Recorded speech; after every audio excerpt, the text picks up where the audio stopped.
The lab had a personality problem. Not the people, the lab. The lab itself. It was the kind of place that beat when you blinked too close to the wrong door. The kind of place where a clipboard had a clipboard, and both of them needed clearance. Somewhere in the ventilation system, a speaker whispered corporate lullabies about safety, compliance, and the many creative ways oxygen could be considered a liability. Dr. Elias Marr liked to tell himself it was normal. He'd sign the forms. He'd read the warnings. He nodded solemnly when the ethics committee said phrases like emotional contamination and cross-species attachment protocols, as if feelings were a chemical spill. But the lab still felt like it was judging him. Especially today, because the subject, no, the person, on the other side of the glass was looking at him like he was the only real thing in the building. She sat on a soft pad in the center of the habitat room, tail curled neatly around her legs. White fur, not the flat white of paper, but the kind that caught light like snow under moonlight. Her ears twitched whenever the air system changed pitch. Her eyes were too intelligent to be comforting. Somewhere between fox and myth and, "You can't put that on a chart." She was a Vulpine, one of the few living specimens of a species the wider galaxy still argued about in academic forums. And she was staring at Elias with that calm, measured patience that made him feel like the lab's biggest animal. He tapped his badge, waded through 2 scans, a retinal check, and an insultingly slow loading bar. Then the intercom clicked open. "Morning," he said. "How are we feeling?" She tilted her head. "We?" Elias sighed. "Right. How are you feeling?" A pause. The Vulpine's nose lifted slightly, like she was smelling his voice. "I am present. That's a start. I did the stretching," she added, as though completing a sacred ritual. "And the hydration. Proud of you," Elias said automatically, then caught himself. Praise was discouraged. Encouragement was permitted. There was a whole page on it, approved phrases designed to support well-being without fostering dependency. He tried again. "Noted. Positive compliance." She blinked slowly. "You are strange." "Yes," Elias said. "Thank you. That's in my file." A soft chime rang out overhead. Reminder: avoid informal bonding language. Maintain professional distance. Elias looked up at the ceiling speaker. "I wasn't bonding," he muttered. The speaker did not care. The speaker never cared. The speaker existed only to ruin moments. The Vulpine watched him with mild amusement. Her mouth, fine, delicate, moved like she was tasting humor. "The ceiling speaks to you." "It's not a ceiling," Elias said. "It's an opinionated surveillance system. An invisible pack leader," she decided. "That's honestly not inaccurate." He shifted his tablet under one arm and approached the glass. The habitat room was clean enough to qualify as a surgical fantasy: filtered air, soft lighting calibrated to avoid stress responses, surfaces designed to be non-threatening. Even the corners were rounded like the architecture had been forced to unlearn aggression. The door to the habitat room sat to the right of the glass, a thick, sealed thing with layers, physical lock, biometric lock, and the kind of electronic lock that probably had feelings about being touched without consent. Elias didn't look at it. Not yet. He sat on the stool on his side, the caretaker position, per protocol. He made his voice gentle without sounding like he cared too much. Caring too much was how you got reassigned. Caring too much was how you ended up being the subject of a meeting that used your first name like it was a medical symptom. "So," he said. "Any dreams?" The Vulpine's ears flicked. "I do not sleep like you. I drift." "Right. Drifting. Any drifts?" She considered. "I drifted toward a place without walls." Elias paused. "A place without walls?" "Yes." She looked toward the sealed door as if it were a star map. "I drifted toward outside." His stomach did a small, idiotic flip. Not fear. Not excitement. Something in between, like the moment before you realize the joke is about you. He kept his voice steady. "Outside is an idea," Her gaze returned to him, direct and quiet. Outside is a direction. Okay, Elias said carefully. And what made you think of? She leaned forward, lowering her voice, as if secrets traveled better when whispered. I've never been outside, the white Vulpine said. The lab seemed to hold its breath. Even the ventilation felt quieter, like it was listening. Elias stared at her, and for a dangerous half-second, his brain betrayed him by interpreting the sentence the human way first. Not literal. Not physical. Not door. His mind heard a different confession. I've never been out there. I've never lived. I've never tried. I've never. He swallowed. You mean, he said slowly, you've never experienced it? Her ears angled. Experienced what? Outside, he said, and immediately hated how it sounded coming out of his mouth, like he was offering a life lesson instead of addressing a confinement issue. She blinked again, patient as snowfall. Yes. Elias laced his fingers together, buying time. The lab had procedures for everything, except the moment when a living, thinking being told you she never had a choice and didn't even know how to ask for one. He cleared his throat. Well, that's not unusual. Plenty of people. Another chime overhead. Reminder, do not compare subject's experience to human social phenomena. Elias looked up again. Oh, come on. The Vulpine's mouth curved slightly. You argue with your invisible pack leader often. Only when it's wrong, Elias said. Which is frequently. Statistically. She watched him with interest. You look like you are holding something in your chest. He froze. I'm what? She placed a hand over her own sternum, mirroring him without realizing. Like you have pressure. Like you want to release something. Elias coughed once too loud. Right. Okay. Great. We're doing body metaphors now. I observe, she said calmly. You flush when I use certain words. Science, Elias said, face warming, is flushing. Then you are very scientific today. He exhaled through his nose, trying not to laugh. It was ridiculous.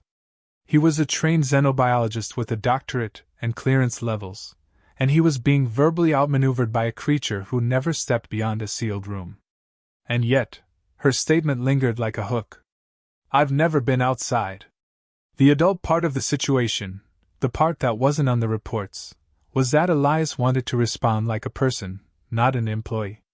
He leaned closer to the glass, lowering his voice despite the microphones. When you say you've never been outside, are you saying you want to go? Her eyes softened in a way that made his chest ache stupidly. I want to know what it is. I want to feel it. I want to choose it. Choose it. He'd read the design notes. Vulpines were bond-capable, which was a polite way of saying they were engineered to attach to caretakers for stability. They were built for loyalty, for comfort, for reading faces and tones. The lab treated that like a resource. Elias tried to treat it like a responsibility. His mouth went dry. You know there are risks. I have risks here, she said simply, and glanced at the ceiling speaker as if it had teeth. I have never chosen any of them. Elias felt the words land. Not as a dramatic speech. As a fact. The most dangerous kind. He sat back, rolling the tablet in his hands. The door remained in the corner of his peripheral vision like a dare. He could almost hear the layers of protocol humming behind it. Security would log a glance as suspicious if it could. You know, he said, forcing lightness. Humans have a phrase, you should get out more. She perked up. I should? It means, you should experience the world. Her head tilted. You mean I should leave the room? Yes, Elias admitted. But also. She leaned forward, eyes bright. So you will let me out. Elias opened his mouth, then closed it again, caught between panic and something dangerously close to tenderness. It's not that simple. The ceiling chimed, smug. Reminder, unauthorized egress is a violation. Maintain containment integrity. Elias stared at the speaker, then back at her. The Vulpine waited, quiet and hopeful in the most unfair way, like hope was just another observation. He heard himself say, if I opened the door, you might not come back. She didn't flinch. That is what outside means. Elias's throat tightened. He tried to mask it with humor, because humor was safer than honesty in a building that monitored tone. You're aware, he said, that you're making a very convincing argument for freedom. She blinked. Is freedom something you keep in a room? No, Elias said. Freedom is the opposite of that. Her voice softened again, a whisper threaded with something that made him feel seen in a way the lab never did. Then why do you look like you want to close your hands around it? He laughed, short and helpless. Because I'm human. We hold on to things too tightly, then complain our hands hurt. She studied him as if filing the statement somewhere tender. Then you understand. Elias glanced, finally, at the sealed door. The handle sat there innocently, as if it had never ruined anyone's life. As if it wasn't the line between policy and personhood. He swallowed, and his voice came out quieter than he intended. I won't cage you. The Vulpine's ears lifted, high and attentive.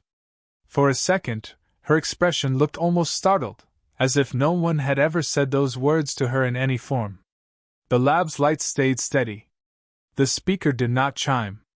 Even the surveillance system seemed to hesitate, like it couldn't decide if this was a violation or a confession. On the far side of the glass, the white Vulpine leaned closer, breath fogging a small circle in the sterile air, and whispered like a secret meant only for him. Then open the door. Elias did not open the door. Not yet. He did what humans always did when faced with something too big. He tried to solve it by talking until it felt smaller. He lifted his tablet like it was a shield and said, Before we do anything dramatic, we should define terms. The Vulpine's gaze flicked to the door, then back to him. You define things when you are afraid. I define things when I'm responsible. Elias corrected, then immediately regretted it because it sounded like the kind of sentence people put on mugs before disappointing their children. She waited. The patience of someone who had never been allowed to be impatient. Elias cleared his throat. Outside. The outside. It's a space beyond the controlled environment. Unfiltered. Unscheduled. There's weather. Noise. Other people. Bacteria. Her nose wrinkled. Bacteria is inside too. Yes, Elias said. But inside bacteria has paperwork. The faint curve returned to her mouth. It wasn't a smile exactly, more like a hypothesis about amusement. Humans organize even the invisible. We try, Elias said. We're not good at it. We just commit. The ceiling speaker clicked, and the lab's calm corporate voice oozed into the room like it owned the air. Notice, caretaker subject interaction time has reached recommended maximum.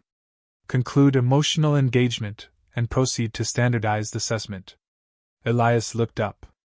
Emotional engagement? I'm literally explaining weather. Weather is emotional, the Vulpine said, solemn as a priest. Elias pinched the bridge of his nose. Don't encourage it. He tapped a few things on the tablet, then leaned closer to the glass. Listen. I'm not saying no. I'm saying we need to understand what outside will do to you. Sensory overload. Unknown pheromones. Social attention.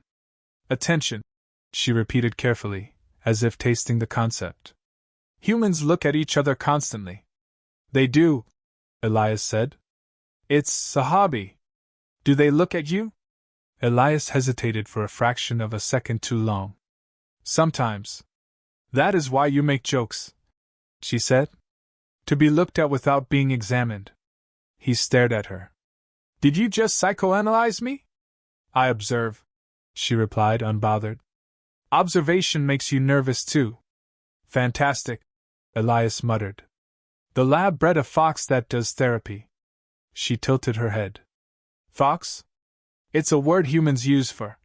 He stopped himself. Never mind. You'll weaponize it. The Vulpine's tail flicked once. Weaponize is also a human hobby. Elias snorted, then forced himself back onto the rails. Okay. Outside has rules. Her ears rose. More rules. Yes, more rules, Elias admitted. But the funny thing is, outside rules are mostly imaginary. Imaginary rules, she repeated, intrigued. Like standing in lines, Elias said. Humans will form a line without being told. They'll wait behind each other for coffee like it's sacred. Why? She asked. Because if they don't, they'll feel guilty. Guilty is a punishment without clause, she concluded. Elias blinked. That is upsettingly accurate. She leaned closer. Do humans punish each other often? All the time, Elias said. Sometimes we don't even wait for reasons. We punish strangers for walking too slowly. The Vulpine's nose wrinkled again. Slow walking is crime. In some cities, yes. She looked thoughtful. Outside sounds dangerous. It is, Elias said, then softened his tone. But also beautiful. There's wind. There are smells that aren't filtered into polite categories. There are sunsets. Sunsets are when the star goes to sleep? Kind of. And you go outside to watch it? Elias's lips pressed together. He could hear how ridiculous it sounded. We go outside to watch a ball of fire hide behind a rock. Yes. Humans admire things that can kill them, she said. That's basically our brand. The ceiling speaker chimed again. Notice, please refrain from branding statements. Institutional reputation is part of containment safety. Elias looked up. Your reputation is that you beep at feelings. The Vulpine's ears flicked toward the speaker. It scolds you like a mate. Elias choked. No. Absolutely not. She blinked, innocent. It is always listening. It tells you what to do. It interrupts when you get warm. Elias set his tablet down very slowly, like if he moved too fast the world would record it. Okay, he said, voice tight. We're going to put that observation in the never say again pile. But it is true, she insisted gently, and her tone held a softness that made the words feel like a hand resting on the back of his neck. Elias forced his brain into a safer channel. Let's talk about you. I am here, she said. That's not what I mean, he said, then pointed at the door with his chin. If that opens, you will meet humans who don't know how to behave around something unfamiliar. Some will stare. Some will be afraid. Some will try to make jokes. Some will try to touch you. Her ears dipped, not fearful, just calculating. Touching is greeting? Sometimes, Elias said. Sometimes it's entitlement. Entitlement, she repeated, slow and careful. It's a human condition where they think they deserve things that don't belong to them, he explained. The Vulpine looked at him, then at the door, then back. Do you feel entitled to me? The question hit like a slap dressed as curiosity. Elias's mouth opened. No sound came out at first. He felt heat crawl up his neck, the kind that made him want to look away but couldn't, because looking away would answer the question. No, he said finally. I don't want to own you. Her gaze stayed steady. But you want to keep me safe. Yes, Elias admitted. And you are afraid that safety is a cage. He exhaled sharply. Yes. She sat back, tail wrapping tighter, and for the first time her voice sounded, not just observant, but vulnerable in a way the lab never measured. I was made to bond. That is what the notes said when you read them. Elias froze. You read my notes? You read yours out loud, she said. When you think no one is listening. You talk to yourself like you are two people. Elias stared at the glass. I don't do that. Her eyes flicked up toward the ceiling speaker. The invisible pack leader agrees you do that. Elias closed his eyes for 1 second, then opened them again. Of course it does. She continued unhurried. Made to bond means made to stay. Made to stay means no choice. You are the first who asks what I want. Elias felt something in his chest fold inward. He tried to turn it into humor because the alternative was pain, and pain was not on the approved caretaker behavior list. So, he said carefully, you're telling me you've been socially engineered to be clingy? Her ears snapped up, offended. I am not clingy. He couldn't help it, he smiled. That sounded clingy. Her tail flicked again, sharper. I can let go. Elias's smile softened. I believe you. Do you? She asked. He hesitated a heartbeat too long again. The lab would have loved that hesitation. It would have filed it under caretaker emotional drift, emerging attachment risk. Elias hated the lab. He shifted the tablet aside and leaned in, lowering his voice. I believe you can choose. I'm just not sure anyone's ever given you the chance. Her eyes stayed on him, unwavering. Then give it. Elias's stomach tightened. It's not simple, she finished for him. You said? Yes, Elias said.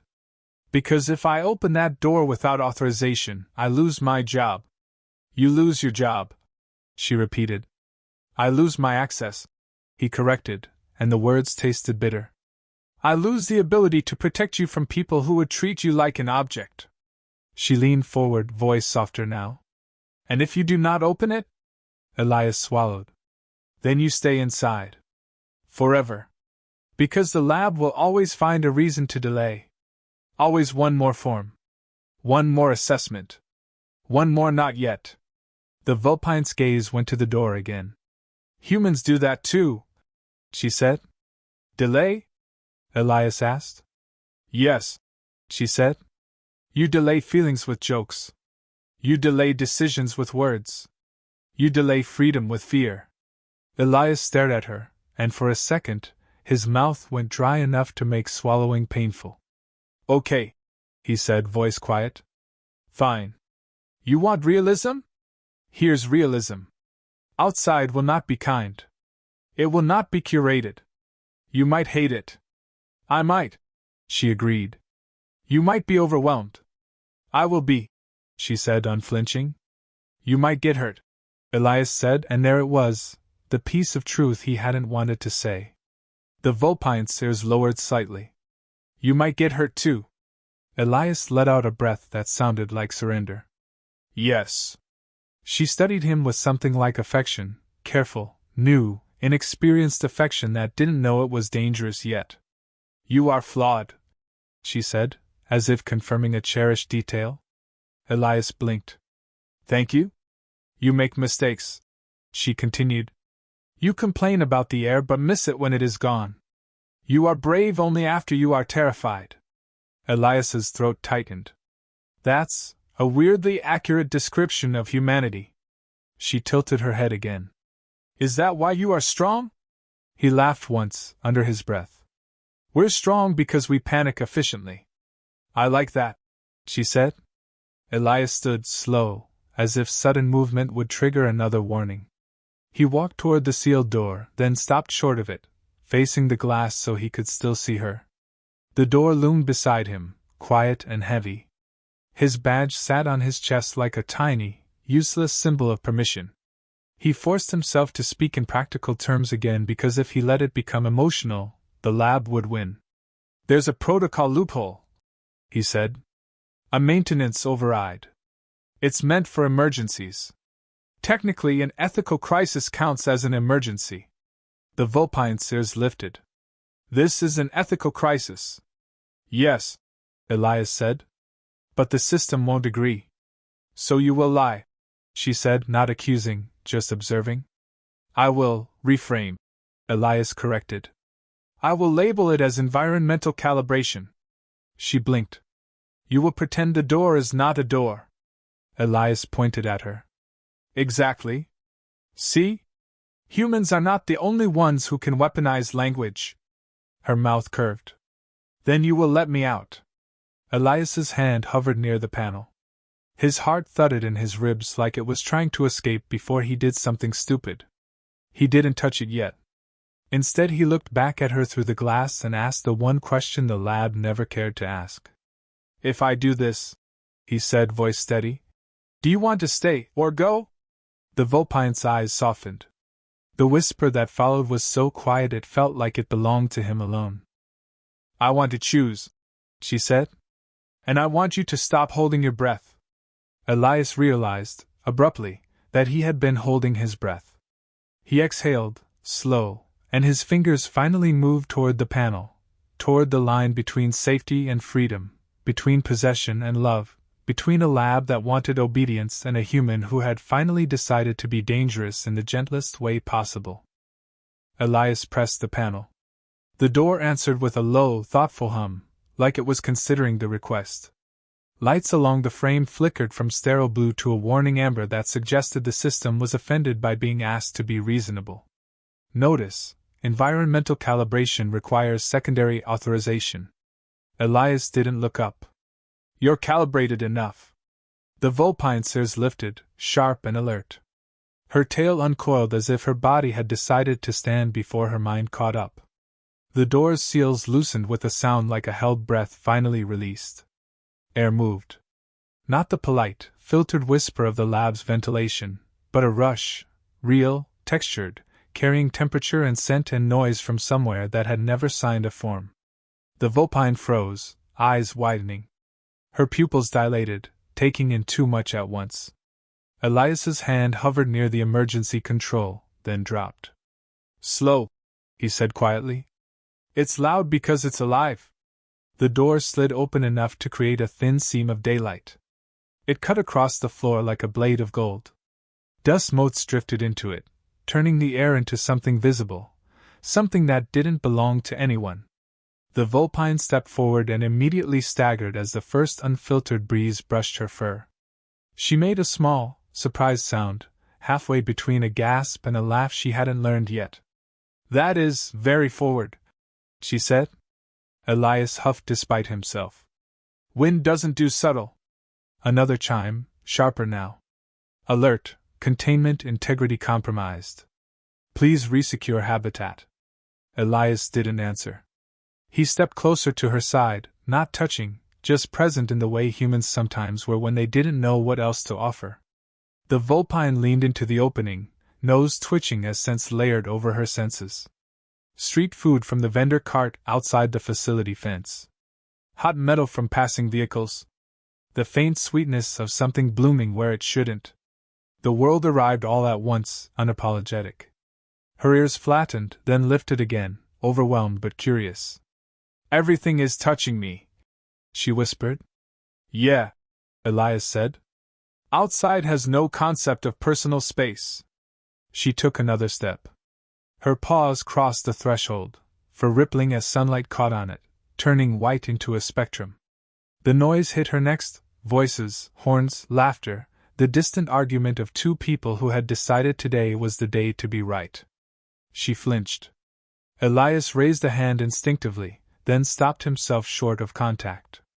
You're okay, he said, and immediately amended. You might not be okay, but you're not in danger. That is not comforting, she said, breath quick. Humans specialize in bad comfort, Elias replied. Try focusing on one thing. Pick something boring. It helps. She blinked, trying to anchor herself. Her gaze snagged on a cluster of pigeons pecking at crumbs near the fence. Those creatures are negotiating. They're arguing over bread, Elias said. It's our highest form of diplomacy. She watched the pigeons with fierce concentration, breath slowing as the chaos organized itself into something manageable. They are dramatic. They learned it from us, Elias said. The facility's outer gate slid open as a maintenance drone trundled past, oblivious to the ethical disaster unfolding 10 meters away. The world didn't pause for permission. It never did. It simply continued, loud and bright and inconvenient. The Vulpine took another step, then another. Her posture shifted from coiled caution to tentative curiosity. The breeze lifted the fur at her neck. She shivered, then straightened as if deciding the sensation was hers to claim. This air, she said. It does not ask. No, Elias agreed. It just happens. She closed her eyes for a second, letting the wind move through her fur. When she opened them, there was something new there, not awe exactly, not fear either. Agency. The small, dangerous sparkle of realizing a thing exists whether you are ready or not. People were starting to notice. A passerby slowed, eyes widening. Another lifted a phone. A third stared openly, mouth parted in the universal human expression of encountering something that didn't fit their categories. The Vulpine stiffened. They are looking. Yeah, Elias said. Welcome to outside. People will look. Some of them will forget you're a person. Why? She asked, quiet. Because humans are bad at not turning unfamiliar things into objects, Elias said. It's easier to label than to understand. One of the onlookers laughed nervously, said something Elias couldn't quite hear, then nudged their friend. The friend whispered back, eyes glued to the white fur catching the light. The Vulpine's ears dipped. They speak about me as if I am not here. Elias's jaw tightened. They do that to each other too. It's a skill we hate about ourselves. She considered this, then lifted her chin slightly, meeting the stares with a steady, unblinking gaze. The laughter faltered. The phones lowered. Humans were not prepared to be looked back at by something that refused to be contained by their expectations. The Vulpine exhaled. That felt better. That's called returning the look, Elias said. It confuses people. They're not used to being seen by what they're seeing. Another gust of wind rolled through, tugging at Elias's coat, brushing the Vulpine's tail. She startled again, then laughed, a soft, startled sound that surprised both of them. That was cold, she said. Yeah, Elias said. Outside has moods. She tilted her head. Do you like it? Elias hesitated. Honesty pressed against his teeth. Sometimes. I complain about it constantly. Then I miss it when I'm inside too long. She studied him, then nodded. You like being exposed. He coughed. That's not how I would phrase it. But it is how you behave, she said gently. You tell jokes. You argue with the invisible pack leader. You stand too close to the door even when it is closed. Elias's ears would have flattened if he'd had them. I stand close because it's convenient. Of course, she said, in a tone that suggested she had learned the human meaning of that word. The facility alarms escalated, lights flashing in the periphery. Security voices crackled over distant speakers. Elias ignored them with the calm of someone who had already crossed the line and found the ground still solid. Okay, he said, lowering his voice. This is the part where the system notices we're not behaving. She glanced back at the open door, then at him. You look like you are waiting for me to run. I'm waiting for you to decide, Elias said. I can't make this one for you.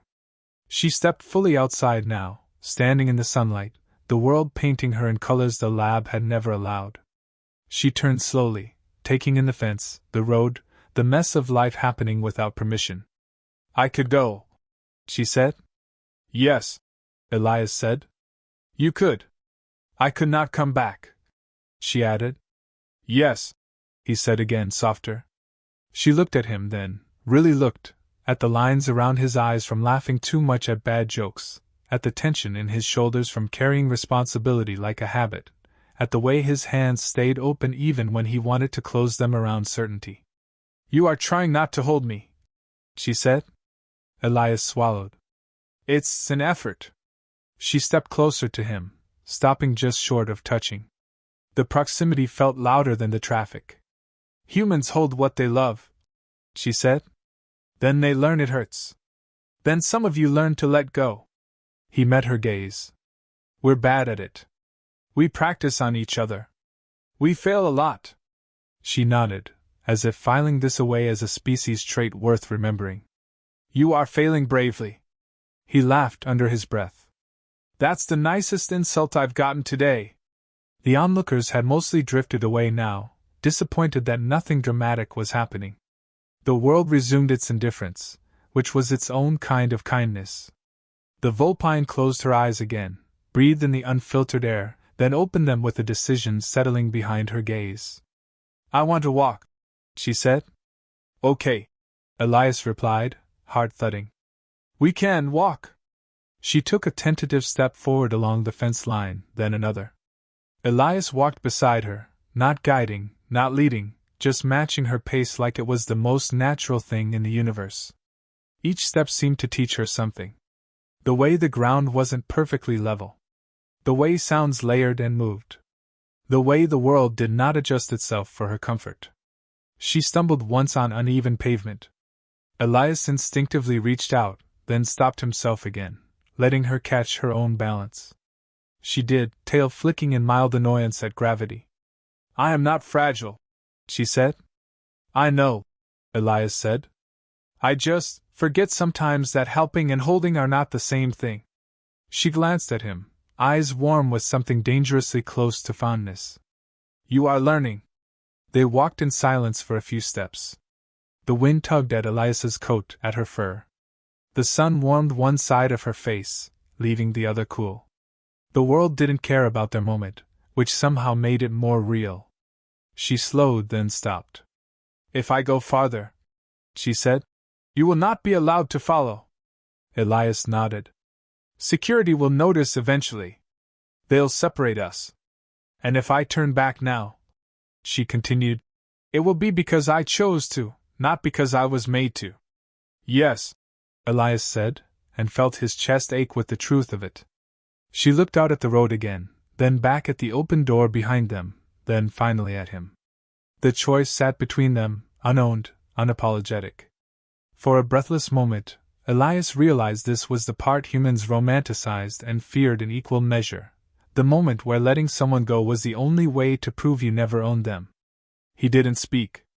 He didn't reach. He stood there with his hands open, like he'd promised, and waited to see if freedom would walk away, or turn back of its own accord. The choice took longer than Elias expected, and shorter than the lab would have allowed. The white Vulpine stood with the world in front of her, and the open door behind her, sunlight warming one side of her face, the echo of filtered air cooling the other. The noise of outside moved around her, engines, voices, footsteps, indifferent to the fact that her life had just widened. She lifted her chin slightly, breathing in the unfiltered air again, then let it out slow.